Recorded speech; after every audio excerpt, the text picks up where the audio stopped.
Friends, ఈరోజైతే నేను పాలకూరతో చపాతీ చేస్తున్నానండి. 3 కట్టలు పాలకూర తీసుకొని అందులో కొంచెం దీనికి తగ్గట్టు ఉప్పు వేసుకొని ఉడికించుకొని ఇది శుభ్రంగా మిక్సీ పట్టేశానండి. ఇందులో దీనికి పట్టినంత గోధుమ పిండి వేసి కలిపి ఒక 10 నిమిషాలు నానబెట్టేసి చపాతీ చేసుకున్నాం. ఈరోజు ఈ పిండిని కలిపేసుకుందామండి. ఇలా కలిపి ముద్ద చేసుకొని 10 నిమిషాలు నాననిద్దాము. ఈ లోపు నానాలి కదా, అంతలోకి వేడి తాగేద్దాం.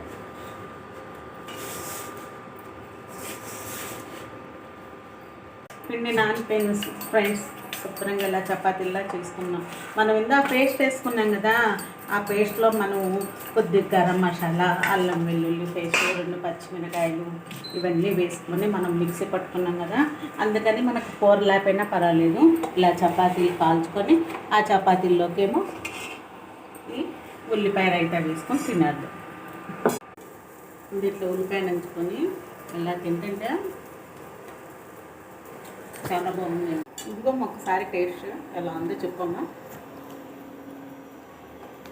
చెప్పమ్మా. నాకైతే చాలా బాగుంది. మీరు ట్రై చేయండి, ఎలా ఉందో నాకు కామెంట్స్ చేయండి.